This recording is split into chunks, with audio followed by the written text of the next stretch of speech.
Hello friends, good morning. Myself doctor Amit Upadhyay, team CLC Sikar से। तो कल हम पिट्यूटरी ग्लैंड हमने स्टार्ट कर दी थी। आज हम पिट्यूटरी ग्लैंड को इसकी स्ट्रक्चर बनाएंगे, सबसे पहले फिर उसके पार्ट पढ़ेंगे, फिर उसमें विभिन्न प्रकार के सेल्स पढ़ेंगे और फिर अपन उसका एक एक लोब के अंदर जो जो हार्मोन रिलीज होते हैं उनके फंक्शन पढ़ेंगे। ठीक है, तो शुरू करते हैं। अपन हेडिंग लगा रखा मैंने, कौन सी ग्लैंड? Pituitary gland. और अब अपन बात शुरू करते हैं आगे की। देखिए आप कैसे पिट्यूटरी ग्लैंड की बात करें तो अपन देखते हैं इसके पहले डेवलपमेंट कैसे होता है। ये देखो, इसके पार्ट में डायग्राम बना रहा हूं अच्छा सा। ये बन गया हाइपोथैलेमस, ये बन गया हाइपोथैलेमस, और हाइपोथैलेमस के नीचे से डेवलप होती है पिट्यूटरी ग्लैंड। ये देखो,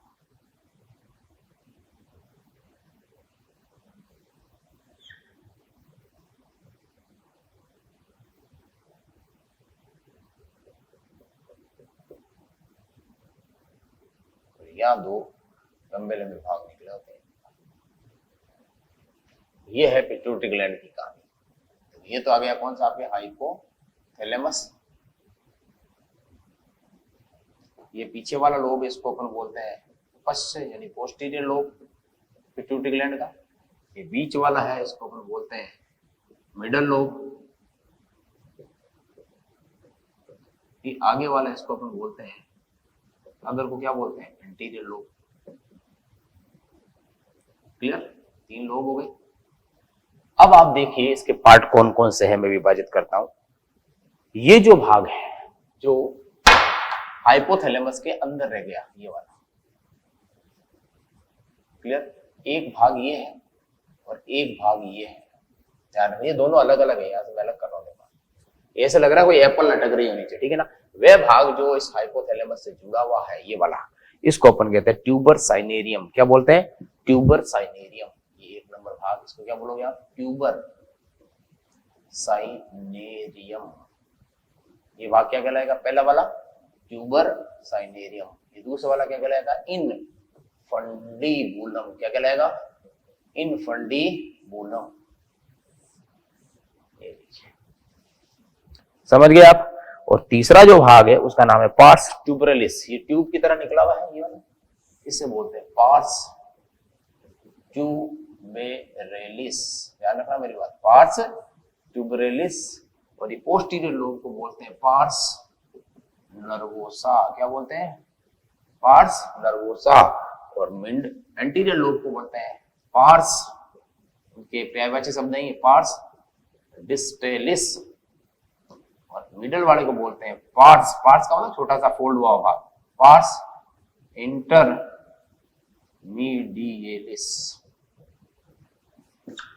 क्लियर?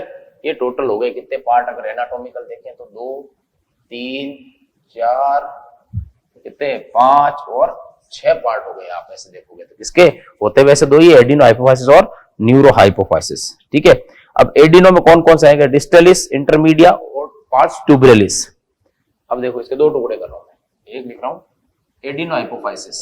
2 ही तो भाग लिखे एनसीईआरटी ने, एडिनो हाइपोफाइसिस। इसमें कौन कौन से भाग जोड़ोगे आप? दूसरा है न्यूरो हाइपोफाइसिस। इसमें कौन कौन से भाग जोड़ोगे? क्लियर? तो अब आप देखिए, जो एडिनो हाइपोफाइसिस, इसमें डिस्टलिस, इंटरमीडिया और पार्स ट्यूबरेलिस को जोड़ना है आपको। किस किस को? पार्स, ये वाला lobe, pars distalis plus pars मध्य लोब का क्या नाम है? इंटरमीडियलिस। और तीसरा ढूंढोगे आप, ये जो कान निकले हैं बाहर एप्पल के, ये वाले, इसको अपन बोलते हैं pars tuberalis. Pars intermedia plus pars tuberalis. इन तीनों को जोड़ दो आप, तो आप उसको बोलोगे न्यूरो। किसे बोलोगे आप? एक जोड़ो पार्स डिस्टेलिस,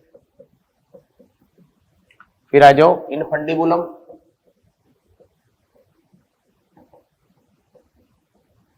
फिर आ जाओ कौन सा? ये देखो, ये नर्वस ही नर्वस है सारा। ये पूरा नर्वस सिस्टम से बना हुआ है ना, जो मैंने डॉट किया आपके। ये आ जाएगा आपके पार्स, पार्स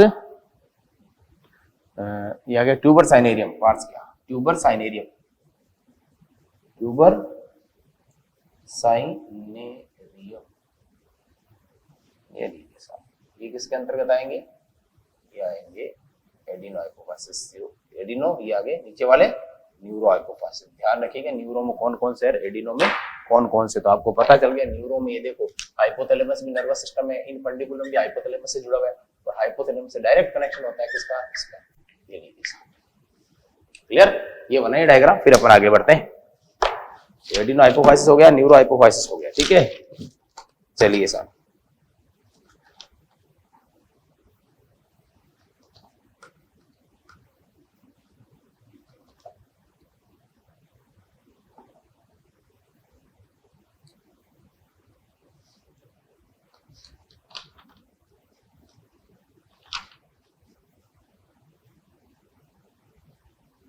चलिए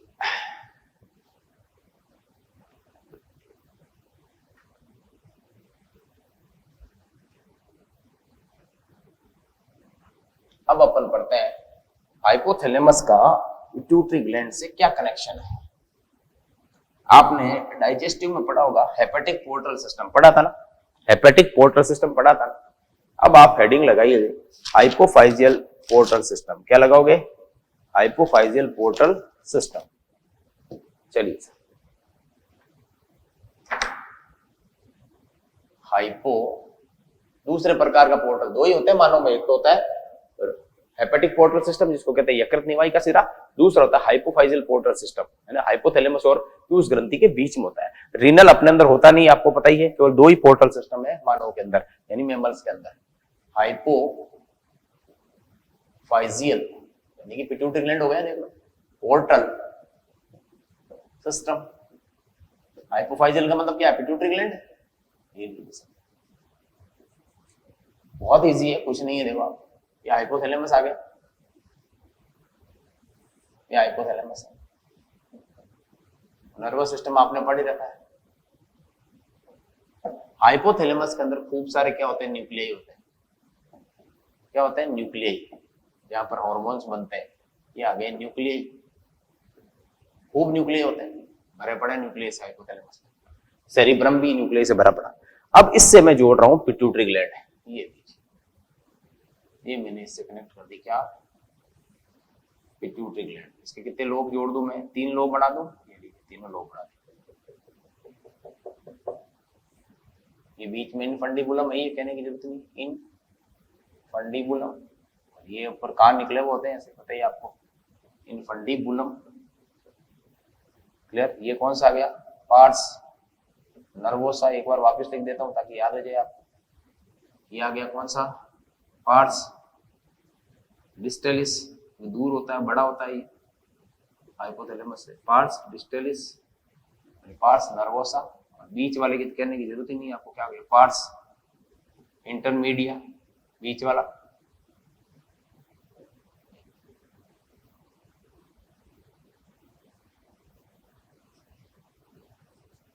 क्लियर, अब क्या होता है देखो आप, ब्लड जो है वो किस में आएगा, आपको पता ही है, ब्लड जो है वो आएगा हाइपोथैलेमस में, वो आएगा हाइपोफाइजियल आर्टरी से, इधर से आ रही है धमनी एक, जो ब्लड लेके आ रही है शुद्ध, ये शुद्ध ब्लड आ रहा है, इसका नाम है हाइपोफाइजियल क्या, आर्टरी, सही बात है। और यहां से जो निकल के वापस जा रही है, ये वेन है, इधर से वापस ब्लड जा रहा है, इसका नाम है हाइपोफाइजियल वेन।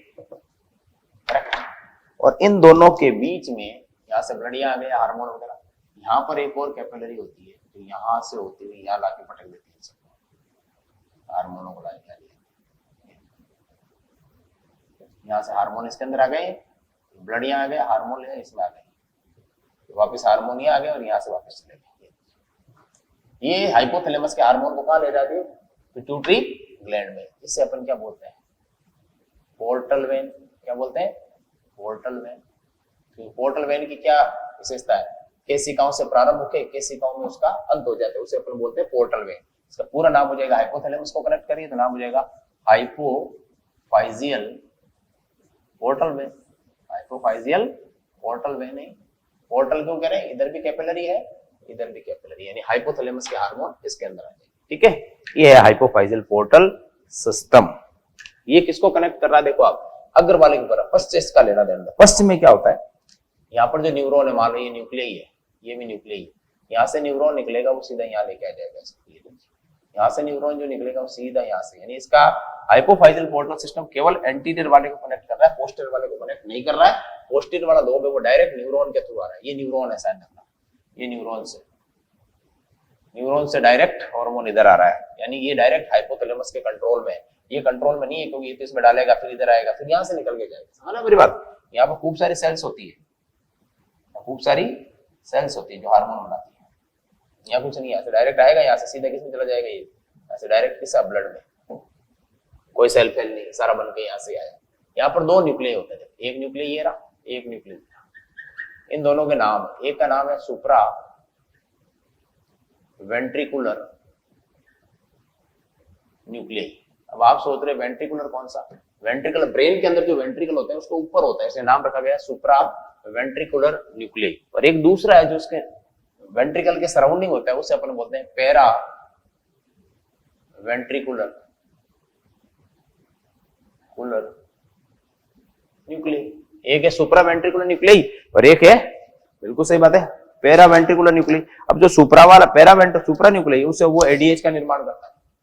सुप्रा वाला वो किसका निर्माण करता है, एडीएच हार्मोन का निर्माण करता है, एडीएच हार्मोन का निर्माण करता है। और ये करता है ऑक्सीटोसिन का, कौन से हार्मोन का, ऑक्सीटोसिन हार्मोन का निर्माण, एडीएच हार्मोन का निर्माण करता है। ध्यान रखना, ध्यान रखना, इस पिट्यूटरी ग्लैंड के इस भाग के अंदर दो ही हार्मोन आएंगे, एक तो एडीएच आएगा इधर से और एक आएगा ऑक्सीटोसिन, तीसरा हार्मोन कोई नहीं आता, ध्यान रखना इधर से। क्लियर, तो ये इसे कहते हैं अपन हाइपोफाइजियल पोर्टल सिस्टम। बनाइए फटाफट, फिर अपन पिट्यूटरी ग्रंथि के हार्मोन पढ़ते हैं सारे के सारे।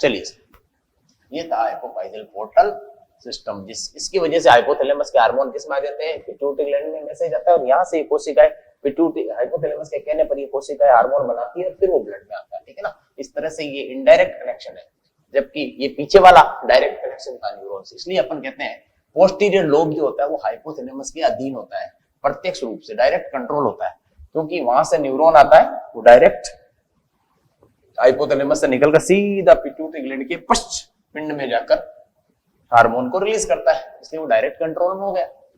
और ये कंट्रोल में नहीं है अग्र वाले, क्योंकि ये तो हाइपोफाइजियल पोर्टल वेन के थ्रू आते हैं। ठीक है, अब अपन बात करते हैं एंटीरियर लोब, पीयूष ग्रंथि का कौन सा लोब, एंटीरियर लोब के हॉर्मोन्स।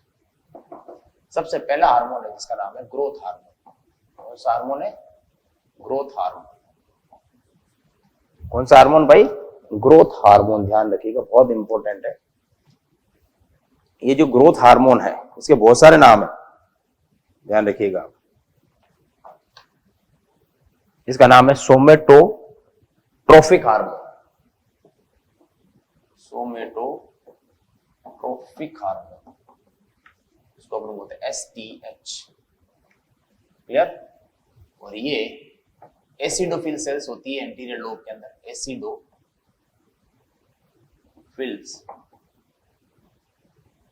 सेल्स क्या हो रहा है, सेल से स्त्रावित होता है। क्लियर। अब इस ग्रोथ हार्मोन के फंक्शन देखिए आप। सबसे पहले ये जो ग्रोथ हार्मोन है जिसको मैं शॉर्ट लिख रहा हूं या STH लिख रहा हूं, है ना, ये जो हार्मोन है वो सीधा अटैक करता है किसके ऊपर, लीवर पर। किस पे अटैक करता है, तो बहुत सिंपल समझाऊंगा आपको, लीवर पर। और लीवर से रिलीज कराता है इंसुलिन लाइक ग्रोथ फैक्टर। ऐसा फैक्टर रिलीज कराता है जिससे इंसुलिन ज्यादा हो जाए ताकि ग्लूकोज फटाफट कम होकर सेल के अंदर चला जाए। इसको अपन बोलते हैं IGF-S, insulin like growth factor को रिलीज कराता है, को रिलीज यानी मुक्त करता है, रिलीज करवाता है। क्लियर। अगर ये रिलीज हो जाएगा तो आप मान के चलिए अस्थि उपास्थि ये क्या करेगा, मसल्स, बोन यानी हड्डियां, उपास्थि यानी कार्टिलेज, मसल की क्या होगी, ग्रोथ होगी, बोन की ग्रोथ, कुल मिला के पूरे शरीर की क्या होगी, वृद्धि होगी। इसलिए नाम रखा गया इसका क्या, वृद्धि हार्मोन। यानी ये निकला, लीवर पर अटैक किया, लीवर से क्या रिलीज कराया, इंसुलिन लाइक ग्रोथ फैक्टर, और मसल, बोन और कार्टिलेज तीनों की ग्रोथ को बढ़ाएगा। दूसरा एक्शन इसका ग्रोथ हार्मोन का क्या होगा, देखो आप, एमिनो एसिड के लिए पारगम्यता बढ़ाता है। एमिनो एसिड के लिए सेल्स की पारगम्यता, जिसको अपन कहते हैं परमिएबिलिटी, को बढ़ाता है, ये ध्यान रखना। यानी ये जो सेल्स है इसके अंदर एमिनो एसिड की पारगम्यता क्या कर देगा, सेल की बढ़ा देगा, ताकि ज्यादा से ज्यादा एमिनो एसिड कहां जाए, अंदर जाए। सही बात है, ज्यादा से ज्यादा एमिनो एसिड अंदर जाएगा, एमिनो एसिड अंदर जाएगा तो क्या हो जाएगा, प्रोटीन सिंथेसिस क्या हो जाएगा, भाई एमिनो एसिड ज्यादा जा रहा है तो सेल के अंदर प्रोटीन का संश्लेषण बढ़ जाएगा, तो प्रोटीन सिंथेसिस को क्या करता है, ये बढ़ाता है। प्रोटीन सिंथेसिस बनाएगा तो क्या होगा, प्रोटीन बनेगा तो क्या होगा, बॉडी की क्या होगी, ग्रोथ होगी। तो हम यही तो चाहते हैं, क्या कराओ, ग्रोथ कराओ। ठीक है। तीसरा जो एक्शन है वो क्या होगा, तीसरा ये क्या कहता है, लिपोलाइसिस करता है। लिपो यानी लिपिड को डिसॉल्व करता है, लिपोलाइसिस करता है। लिपोलाइसिस करता है मतलब ये लिपिड को डिसॉल्व करता है, लिपिड को डिसॉल्व करता है, ध्यान रखना। लिपिड को डिसॉल्व करेगा तो क्या होगा, ग्लूकोज का लेवल बढ़ेगा, ग्लूकोज का लेवल बढ़ेगा तो एटीपी प्रोडक्शन क्या होगा, बढ़ेगा, जो इस प्रोटीन सिंथेसिस में काम आ जाएगा। ठीक है ना। तो ध्यान रखना, एमिनो एसिड के लिए तो ये देखो, प्रोटियोजेनेसिस, एक वर्ड में बोले तो प्रोटीन का निर्माण करता है, प्रोटियोजेनेसिस, और ग्रोथ का कर ही दिया, लेकिन फैट का क्या करता है, ध्यान रखना, लिपोलाइसिस। हमेशा क्वेश्चन पूछा गया है कि ग्रोथ हार्मोन फैट के ऊपर क्या करता है, फैट को तोड़ता है ताकि एनर्जी रिलीज हो और बॉडी के काम आए वो। ठीक है, ये लिखिए फटाफट, फिर मैं अगले फंक्शन लिखाता हूं आपको।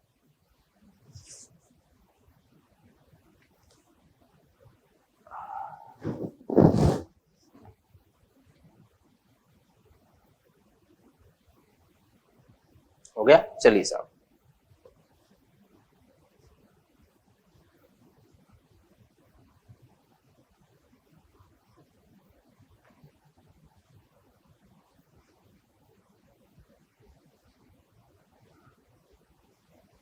नेक्स्ट लिखिए ग्रोथ हार्मोन के बारे में। पहला हार्मोन ही है growth hormone. Next, growth hormone kidney तथा हार्ट को स्वस्थ बनाए रखता है, हेल्दी बनाए रखता है, ध्यान रखना, बिल्कुल स्वस्थ बनाए रखता है। क्लियर। इससे क्या होता है, इरिथ्रोपोइटिन का निर्माण होता ही है। ग्रोथ हार्मोन की क्रियाशीलता यानी कि एक्टिविटी, ग्रोथ हार्मोन की क्रियाशीलता थायरोक्सिन की उपस्थिति में बढ़ जाती है। थायरोक्सिन हार्मोन की उपस्थिति में, थायरोक्सिन की प्रेजेंस में क्या हो जाती है, बढ़ जाती है, ध्यान रखना, थायरोक्सिन की प्रेजेंस में बढ़ जाती है। क्वेश्चन कई बार पूछा गया कि दोनों का एक्शन क्या होता है, ऑलमोस्ट सिमिलर होता है, ध्यान रखना। जीएच डीएनए तथा आरएनए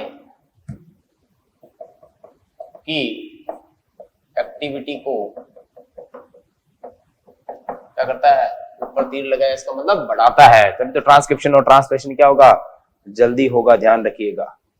क्लियर, ये मेन फंक्शन जो मैंने आपको बताया ग्रोथ हार्मोन की। अब अपन बात करते हैं, अगर ग्रोथ हार्मोन का सीक्रेशन कम हो जाए, पहली कंडीशन जिसको अपन कहते हैं hypo secretion of growth hormone. Hypo का मतलब अल्प स्त्रवण, किसका, ग्रोथ हार्मोन या एसटीएच का, सोमेटोट्रोपिक हार्मोन, ठीक है ना।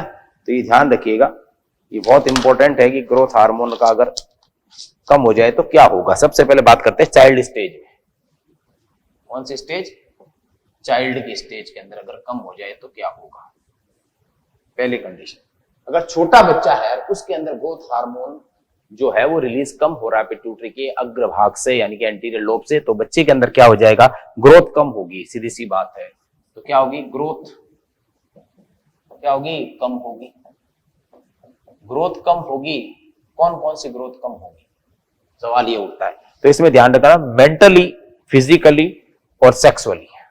मेंटली नॉर्मल होगा वो, मेंटली, फिजिकली और सेक्सुअली ये बिल्कुल नॉर्मल रहेगा, ये भी एन फॉर नॉर्मल। लेकिन ये जो है सेक्सुअल डेवलपमेंट, ये थोड़ा सा देरी से होगा, बाकी सब कुछ नॉर्मल होगा। हाइट तो कम होनी है, ग्रोथ कम होगी, इसका मतलब हाइट तो कम होनी है, हाइट क्या हो जाएगी, कम हो जाएगी। क्लियर। और ऐसी कंडीशन में इस रोग को अपन कहते हैं ड्वार्फिज्म। क्या कहते हैं, ड्वार्फिज्म। इस रोग का क्या नाम है, ड्वार्फिज्म, या एक और बोलते हैं एटेलियोसिस, या एक और बोलते हैं सर्कस मिडगेट्स। ड्वार्फिज्म यानी बोना, बोनापन। सर्कस में होते हैं ना छोटे छोटे वो बोने जो एक्टिंग करते हैं, वो सर्कस मिडगेट होते हैं, उनके अंदर ये कंडीशन होती है, ठीक है। ये तो हो गया चाइल्ड की। अगर एडल्ट में कम हो जाए तो, जैसे मेरे अंदर कम हो जाए तो, आप भी तो एडल्ट है, आपके अंदर भी तो कम हो सकता है, मैं मेरा उदाहरण क्यों लूं, आपका लूंगा, ठीक है ना। तो क्या हो जाएगा पता है आपको, उससे एक डिजीज हो जाएगी जिसका नाम हो जाएगा साइमन डिजीज या मिक्सोएडेमा। साइमन डिजीज जाएगा, कौन सा रोग, साइमन डिजीज। ये ध्यान रखना, इतना याद रखो बहुत है। साइमन डिजीज अगर बड़ों में कम हो जाए तो साइमन, यानी कि टाइम से पहले बूढ़ा दिखेगा आदमी, सीधी सी बात है। जैसे कि उम्र हुई नहीं, उम्र तो ये 30 साल मेरी तरह, लगता है वो 50 साल का, तो क्या हुआ, समय से पहले क्या हो गया, बुढ़ा हो गया ना, बुढ़ा होगा, समझ गया, ये होगा साइमन। तो बच्चों में तो कौन सा, ये वाला, और बड़ों में ये वाला, ठीक है। दोनों लिखिए आप फटाफट, फिर अपन करते हैं इसका अति स्त्रवण। ये तो था अल्प, अब करेंगे अति। हर चीज की कोई ना कोई क्या होती है, अति होती है, तो जल्दी करें आप।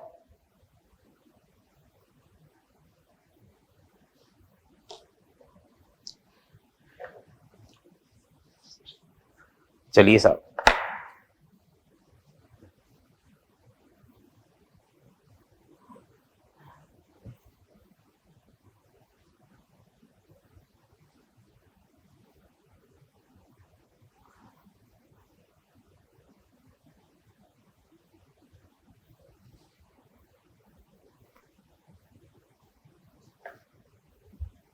चलिए फिर आता है हाइपर सीक्रेशन।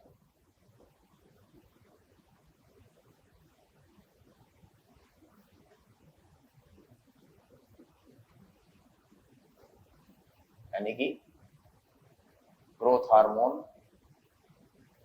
का क्या हो जाएगा, अति स्त्रवण, ज्यादा स्त्रावित हो गया मान लो, हाइपर सीक्रेशन हो गया, ज्यादा स्त्रवण हो गया।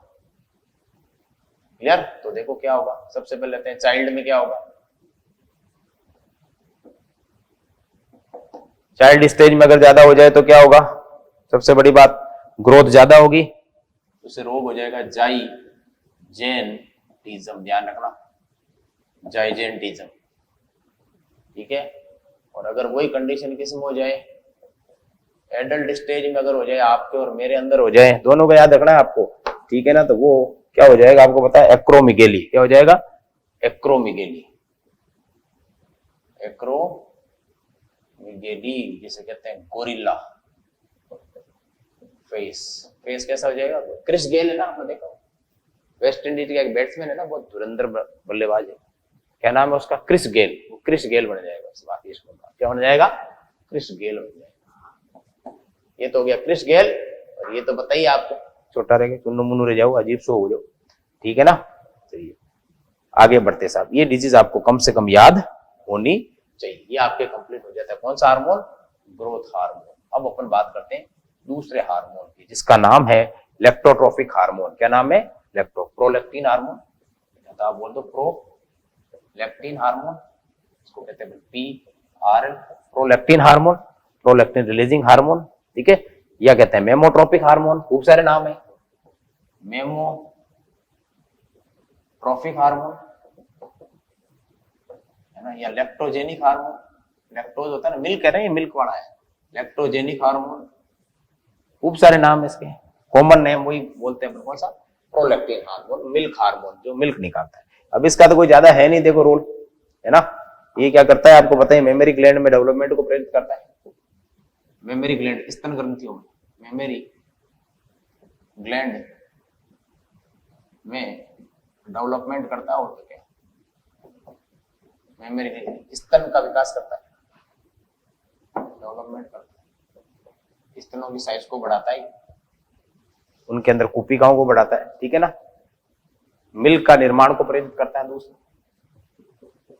प्रेगनेंसी के टाइम मिल्क के निर्माण को प्रेरित करता है,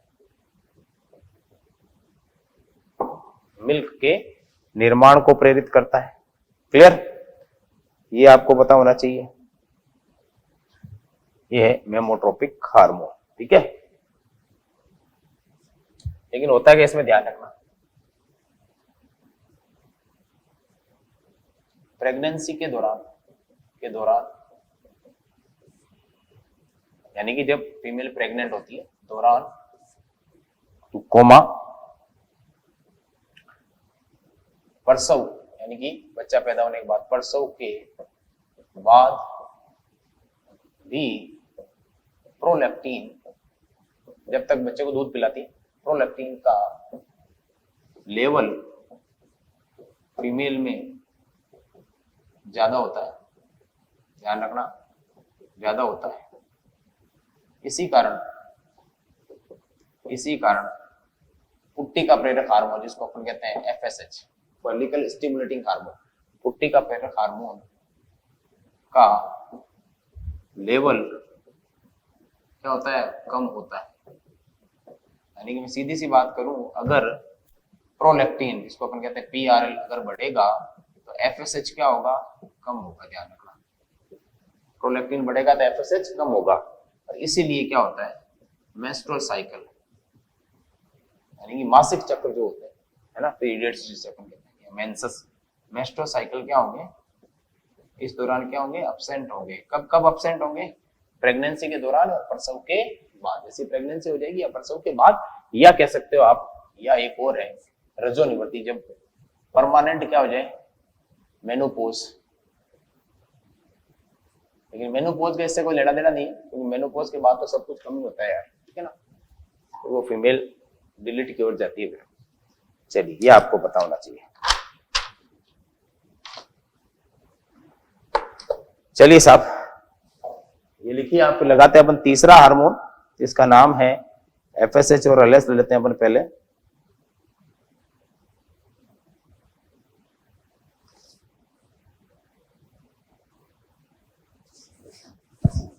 फटाफट लीजिए,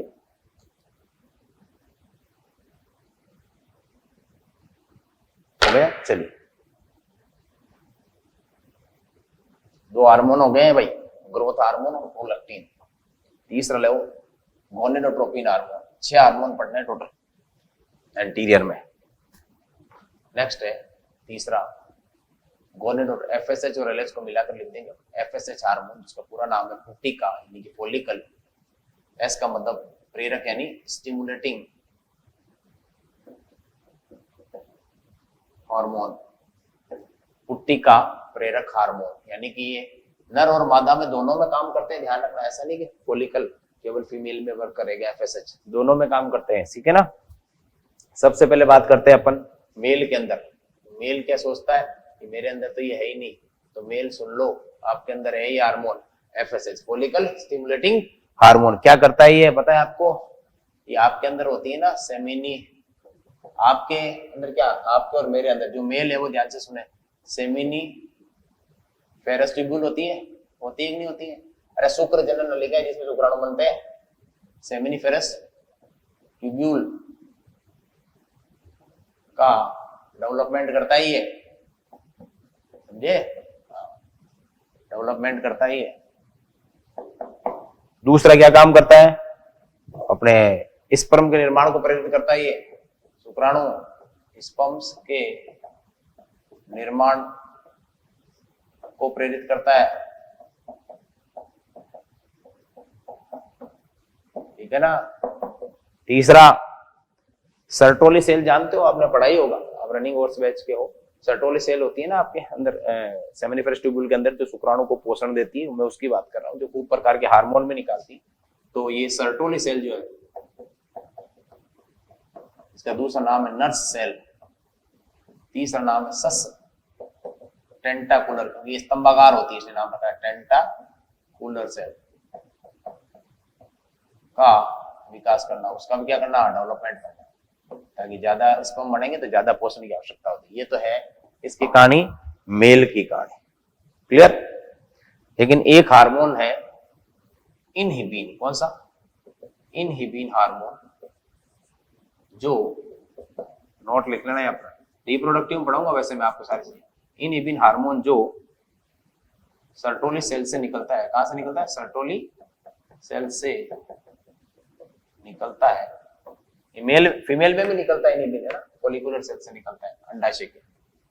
इनहिबिन जो सर्टोली सेल से निकलता है वह एफएसएच के लेवल को क्या करता है? लेवल को कम करता है। जैसे शुक्राणु बढ़ जाएंगे तो एफएस इसको रोकना पड़ेगा, नहीं तो बढ़ाते रहेगा शुक्राणु 24 घंटे ही, ठीक है ना। जितने शुक्राणु बढ़ने थे बढ़ गए, अब इसको रोकेगा कौन? भाई रोकने वाला कौन है? हमने पढ़ा था हार्मोन की सारी क्रिया कैसे होती है, फीडबैक से होती है, तो इसको रोकने वाला कौन है भाई साहब? ये है कौन? इनहिबिन। तो ध्यान रखना, इनहिबिन अगर बढ़ेगा तो एफएसएच कम होगा। देखो रिलेशन बता रहा हूं मैं टपा आपको, देखो यहाँ पे बनाया था मैंने, पीआर बनाया, ये रिलेशन, यही क्वेश्चन देते हैं एग्जाम में, यही है मेन की कंसेप्ट, ठीक है। अब बात करते हैं अपन फीमेल की, ये लिखो आप पहले, भाई फीमेल में एफएसएच का क्या रोल है?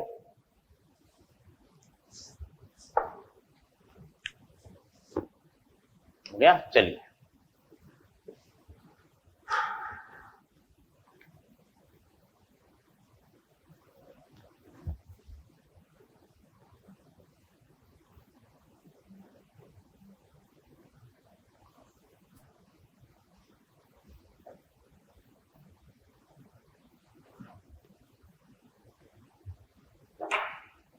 लीजिए साहब, एफएसएच किसमें?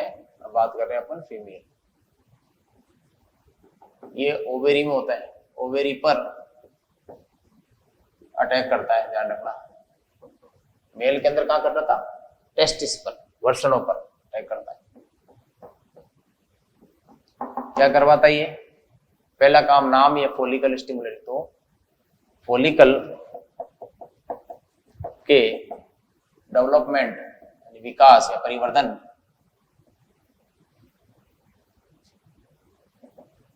को प्रेरित करता है।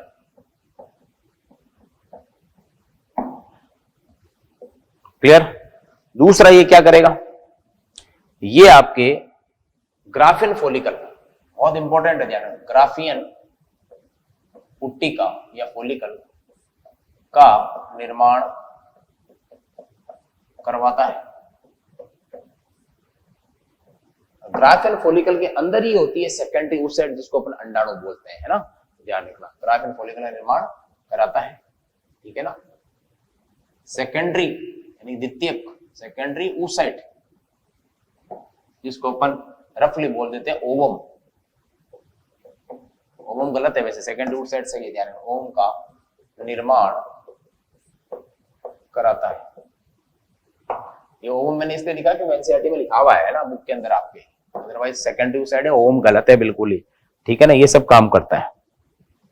अब आप देखो, जो ग्रेनुलोसा सेल्स होती है, कौन सी ग्रेनुलोसा, ये नोट, फिर इनिबिन यहाँ पे भी आता है, मैंने कहा था ना, इनिबिन मेल फीमेल दोनों होता है। ग्रेनुलोसा सेल से इनहिबिन हार्मोन मुक्त होता है,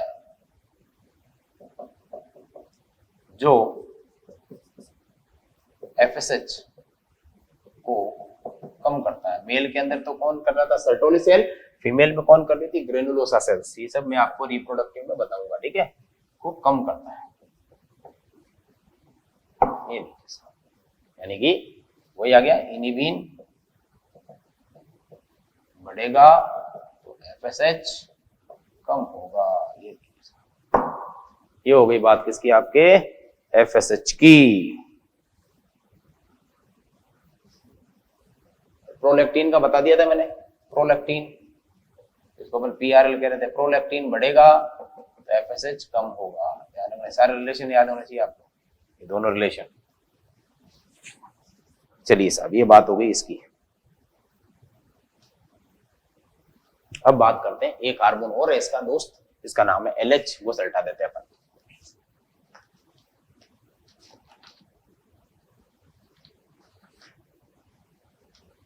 देखिए फटाफट,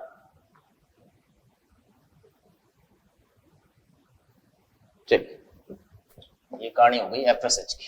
अब एलएच क्या करता है,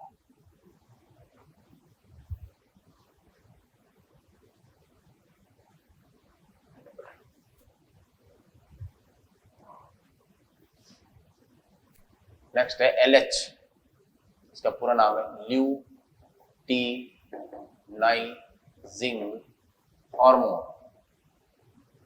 कौन सा है, ल्यूटिनाइजिंग हार्मोन। क्लियर। फीमेल में सबसे पहले, मेल ले लो, मेल में क्या करता है, एलएच का मेल में क्या रोल है भाई। मेल में इसे अलग नाम रखा, ICSH कहा जाता है, कहा गया है। क्या कहा गया, ICSH। इसका नाम है interstitial cell stimulating hormone. Interstitial cell stimulating hormone कहा जाता है। और इसी सेल को अपन, ये निकलता है लेडिंग सेल से। कहां से, लेडिंग सेल से।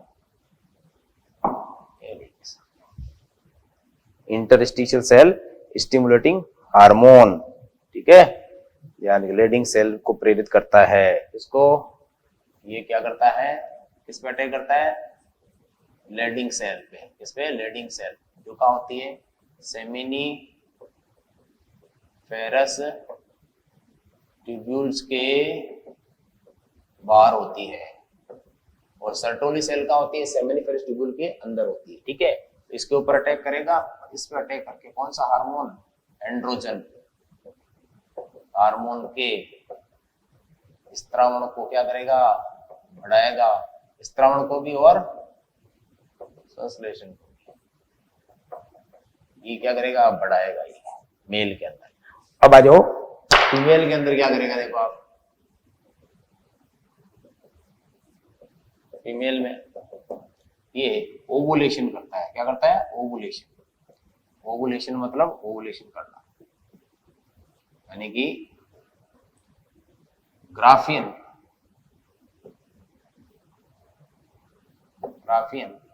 फॉलिकल को फोड़कर अंडाणु, इसको अपन बोलते हैं सेकेंडरी oocyte को मुक्त कराना। समझ गए आप? अंडाणु इसे कहते हैं अंडाणु। और ये होता है 14वें दिन, 14th day of menstrual cycle.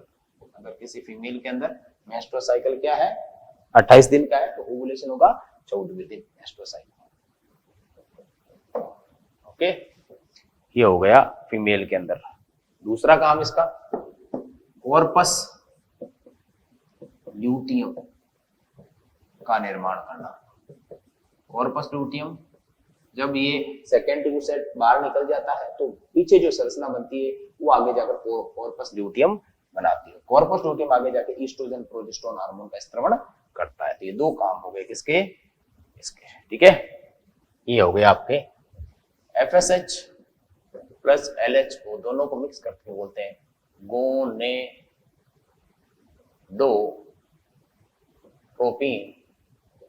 Hormone. क्या बोलते हैं? Gonadotropin hormone. कौन कौन से हैं?